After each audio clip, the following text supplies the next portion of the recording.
to get started, I guess, how did you get into, or from going back to when JK was a child, were there any signs or signals that, someday you would be creating different kinds of virtual media?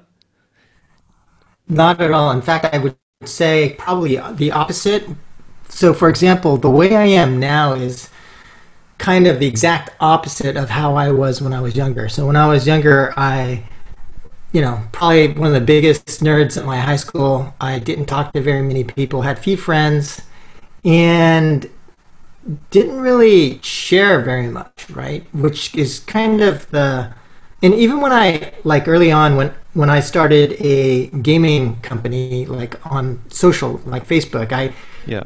didn't share anything, didn't talk to other people, didn't feel like sharing. But a lot of what I do now is I try to meet people and share best practices. And I think that the change for me has been that there's this notion of tribes, right? And the notion of tribes suggests that like when you look back at some of the famous artists, a lot of them came from the same cities, a lot of them kind of shared information, hung out with each other. And so that's kind of the approach that I'm trying to take now, is trying to find areas of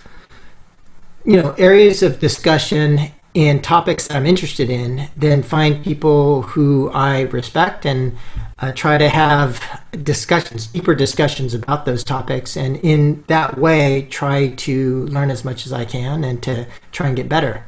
So I think that if you are focused on trying to learn and improve, that the best way of doing that is by doing it, but to other people who are experts in their respective fields, and to try and get the best discussion, debate, and conversations going. And I think it's also important just to have different points of view, which is why I kind of like, to your point about not just having completely one-on-one types of discussions, by having different people coming from different perspectives. And so, for example, I just recently did a panel discussion about remote work, and I tried to specifically have a little bit of differentiation in terms of the experience and backgrounds of people, such that we would be able to have a discussion that has not necessarily all the same views, right? Because that would be boring. I think that there's actually this theory that was developed by one of the guys who developed the Scrum, kind of Scrum Agile development practice. Yeah. Was Ikejiro Nonaka Sensei, and he had this notion of what he called a synthesizing cone theory, meaning that the only way to really develop new knowledge is by having conflicting points of view, and through discussion and debate, kind of going in this kind of upside down cone until you finally, through that discussion and debate, arrive at new knowledge. Yeah. And so to some degree, that's part of what I'm trying to do with the discussions that I try and have. Yeah, and I remember you released like a culture deck for your new games company, LILA. Yeah, there's a and slide I think in you there. have that image. Yeah, so we can share that in the notes. So yeah, I guess I see that thread through a lot of your different work. What do you think sparked that change or that desire in you to not just be the introvert off in the corner anymore, and actually be out organizing and building these tribes? Because I think a lot of people have that same experience in high school, and growing up they feel that that's just kind of how that's their place in the world. What do you think sparked that in you? Well, I think it's probably a couple of things. One, I felt like that would help me learn more, and I felt like that would help me improve my perspective. But also, in terms of like, why would I try to start a YouTube channel, or why I would try to start a podcast? I think the reason for that is essentially this notion of trying to develop a personal brand. And so that was a little bit more influenced by, guys like Gary Vaynerchuk, who's very famous for that, but also felt like there is I believe that the implications of social media to some degree are obvious, but I also believe that some of the implications are not obvious, right? So what do I mean by that? Well, I mean, when you have social media, you have access to basically everybody in the world. The distribution of information becomes very cheap. But the other thing that has historically been true has been in terms of when you think about a company, when you think about a brand, that the level of visibility into a product or a brand has been at that level. Right. But there have been a few industries where it's actually gone beyond that. And so what I mean by that, so like when we think of, for example, the movie industry or the television industry, right? It's not like, those nachos, chips. You don't just know about the chips, right? Yeah. In that space, okay, you love this movie. Let's say it's Die Hard. Well, you don't just learn about the movie, right? Or the studio that made the movie, but you want to know more about the people, about the actors, about the director, and depending on how crazy you are, you'll know even more. But I think that what's happened with social media is that and with generally like fandom and affinity towards products and things of that nature, is that we now have the ability to break through the product level and the company level to more of the individual level. And so I do think that that's kind of coming. And it's I actually talk about 6 kind of societal and corporate trends in a talk that I created a few years ago called In a Brave New World, that kind of speaks to some of these trends. But essentially what I think is that we have some people who are known. Now, whether it's like Kylie Jenner, whether it's, in the gaming industry, there are, like Cory Barlog, Jonathan Blow, there are people who are brands unto themselves. Right. And I think that increasingly that's going to happen. It's like, who was the lead creative designer on a game? Or, in terms of like being able to penetrate the product and the company level to know the people that actually work on something, I think is happening and going to happen. And that's another reason why I wanted to kind of, have this YouTube channel or podcast, is to start preparing for that type of a world. Yeah. Wow. So if I understand correctly, the way you see it's not a side gig.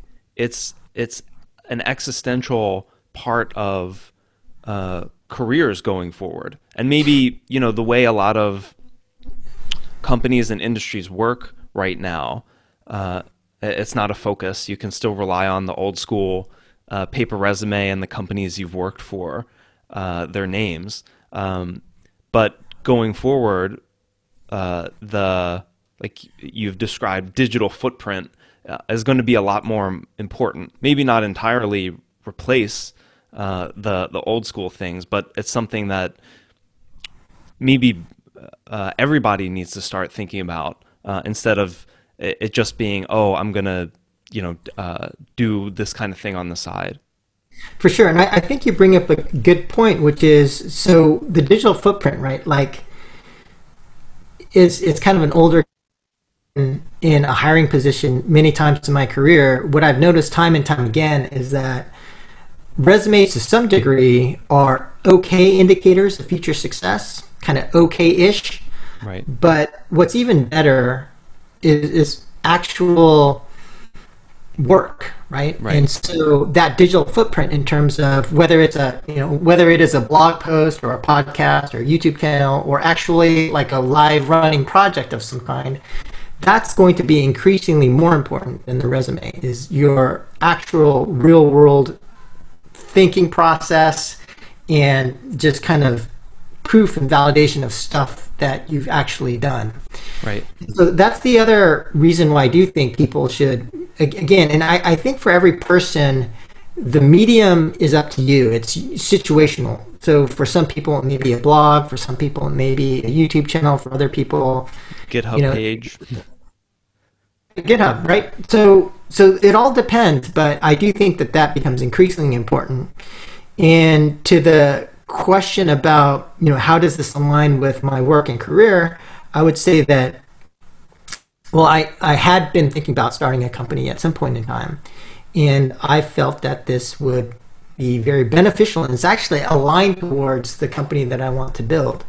Because first, like, the kind of company I want to build is a learning organization, and so against that objective, what I want to do is I want to find people who are expert in specific areas that we want to improve upon, and by having a personal brand, that's going to help me get access to some of those people. And it's actually no secret. Like, you could look at kind of the breadcrumbs, the trails of the kinds of content that I've been making, and they're all aligned with the stuff that I'm trying to do with my startup. Right. When we were trying to raise money, I did a panel discussion with a bunch of people who recently raised money. I'm like, okay, well, tell me the tricks. What did you guys learn? How did you do this? How did you do that? And then after that panel discussion, and after we raised money, then I had another panel discussion and recorded a session on, okay, you've raised money, so now what are the key challenges? What should I be watching out for? And able to get advice from arguably some really, really incredible people who normally I probably would not have had access to without some existing, platform of some kind. Right. And, and as we kind of come across different issues and challenges, you'll know exactly what I'm interested in and what we're facing at my company just by following my content. So, right. I'm doing something on netcode, I'm doing something on remote work, I'm doing, it's just like, it's very, very obvious that our content is specifically related to the stuff that I'm faced with in terms of trying to be successful with the company that we're working on. Yeah, and I'm, to be honest, I'm partly trying to steal a page from your playbook by, Right. as I'm starting this podcast, it's about different crafts and learning how people became masters of different things. Mm-hmm. And I thought, well, the first topic that I should tackle is how to do podcast interviews, because I want to learn how to do podcast interviews, and it's aligned with the theme of the podcast anyway. So yeah, and it was partly inspired by watching your journey and some other people I follow that are doing similar things. But I guess, so getting onto that theme, so then when the first GameMaker's video was published in February 2019. Hasn't been too long, but the Deconstructor of Fun podcast and GameMakers has been pretty prolific ever since. And during that time, you started a company. You've raised some money now. Congratulations! That's recent big news in the game industry. And how did it get started? Once you decided that this is, once your vision for the digital footprint and wanting to build this personal brand crystallized, what were the first steps that you took to set these things in motion? Sure. So I would say, like, it's different for both the podcast and the YouTube channel. So the GameMaker's YouTube channel, I did have more on wanting to kind of learn and talk about specific topics. And the podcast was a little bit different. The podcast, the way that came about was I gave a talk in Finland. One of my friends who was running the Deconstructor Fun blog Mishka. Mishka invited me to speak at RovioCon, which I did. And then just kind of, he had started a blog, but it was kind of, he wasn't recording actively, but he's like, since we're around, why don't we just record a blog post? And so, a podcast episode. And so we did. We recorded the podcast, and I was just really bad. Right, I was just so bad. I watched this video in preparation for our chat today. It's not that bad. It's very real. So, like, I was talking to Mishka, and there was one thing that he told me. After I listened to it, I was like, "Wow, that was so bad." And when I would talk to him, he's like, "Well, it took me 10 podcast episodes, and then I got a lot better." And so, on my flight back to the U.S., I was kind of thinking about that. And then I was thinking, well, it's like anything. It's to get better at something requires repetition. Yeah. And so I try to think of a way in which I could try and get as much practice on a podcast as possible. And so I immediately ruled out interviews because that just takes way too much time. But I thought if we just kind of had a casual conversation, just kind of friends talking about news, that would be easy. Right. And that's something that's easily repeatable. So we basically started that.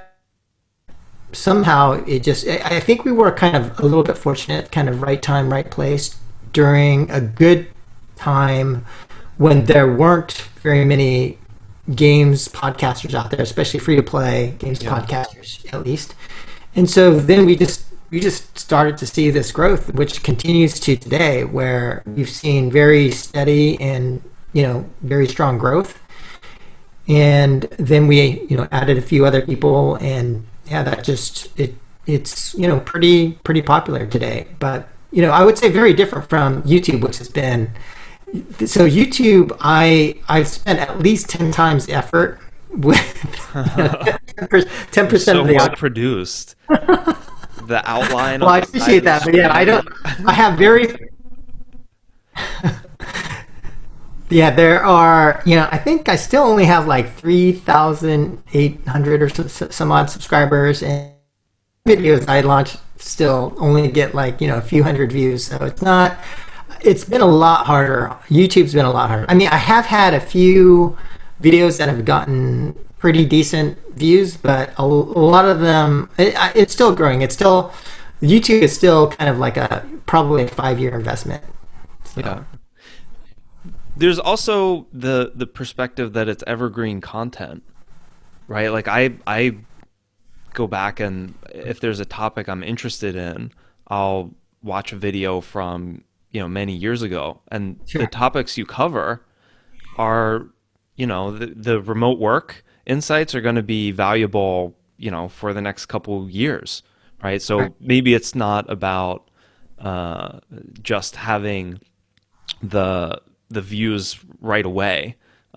Maybe it's more about building the content, and long term that the brand is going to be there. Yeah, and I think so long as I'm doing it for the right reason, which is doing it just so long as I enjoy it, I think that's fine. That's what makes it easier to do, right? Yeah. And so from I guess the low hanging fruit is friends, talking over a podcast, and I guess the skills you learn from that are I can imagine learn how to manage the conversation so that things are on track and on time. You, I guess, also learn how to manage your own voice and your own weird tics that annoy the hell out of me now whenever I listen to myself, the audio recordings. But yeah, are those the things? Are there other things that you think have served as foundational skills you built from initially the Twig conversations to get you ready for interviews and the other higher level stuff? Yeah, I mean, I probably have developed skills since I started. I don't notice them so much. I still think I'm terrible, but definitely when I listen to some of the earlier stuff, I'm like, okay, yeah, I have gotten better, but I still have a long ways to go. I mean, I'm definitely no Joe Rogan, for example. That guy, he's a master, but I do what I can, and for me, I think that as in anything, so long as I'm learning from them, it's kind of like the way that I view like the podcast or some of the panel discussions that I have is that's kind of my social time. That's kind of my fun time, right? I don't take it that seriously. We try to keep people. And so instead of, watching Netflix or having a lunch meeting, I just have a podcast recording or a video recording of this kind. Yeah. What's the setup process for an episode of Twig? Because sometimes I feel like there's probably a bit more prep than you hear in the interview, because sometimes I can tell that either somebody's reading or there's something that is backing up their perspective. It's not just kind of an off the cuff rant, although those are there. Yeah. But what does the prep process look like? Yeah. No, happy to share. So basically, what happens is, so I just sent out a paper document, like literally about half an hour ago, with essentially a link, which is the news article that I'm going to cover, and it's got two other links about two updates that I'm going to talk about. And basically, so we usually record on Tuesday. Next week we're going to record on Wednesday, but like we try and have everyone put one article down and write some commentary, and then we just react to it, basically. Yeah. So that makes the effort relatively low, right? So, I mean, the time it takes to find one article that you're interested in, and then to just write a summary of what you want to talk about is not very long. Yeah. And so I would say that doing episodes of Twig is really kind of easy. Yeah. And I get the sense that some of the links in the commentary then go into a newsletter. Another. Oh, I don't think it's the. Sometimes, yeah. So we'll actually provide a link to the podcast from the newsletter. Yeah. And sometimes we'll turn some of the content into newsletter content, but yeah, there probably could be a stronger tie there. Yeah. So then so then I guess the last piece is then editing. It seems like another definitely a big barrier for me has been, once I get this audio content, I don't have a standardized way to edit and make it sound good. I don't know how many ums and likes to take out. How do you think about editing? Because you want to manage the realness of the conversation. You want to limit your time, but you also want to make sure that it's something that is worth listening to. Yeah, it depends. Like the way that I usually manage it is I try to have almost as little editing as possible, right? And so sometimes there'll be somebody makes a mistake or somebody reveals confidential information or there are some speakers who have requested, can you take out my ums and things like that. That's very rare, but it happens every once in a while. Right. But otherwise, generally speaking, I would try to keep it editing light. Yeah. And I use Final Cut Pro for editing. It's really easy. You just slice stuff off. There's automatic tuner things that you can use. You can buy some plugins to help clean up audio as well. So it makes it really fast. How much time does it take for like an hour long episode? I would say that for it could take anywhere from 10 minutes, which is where there's almost no editing. I'm just kind of like putting in all the metadata and basically there's very light editing, to sometimes times over an hour where I do have to do more editing. Or actually, I think there was a time I actually spent a few hours because I was, trying to get rid of all the ums of a primary speaker is A lot. it takes time. And but I try not to do that, and I generally don't. So most of the time, it won't be too bad. Most of the time, like the Twig episodes are so casual that Yeah. it's generally pretty fast. Yeah.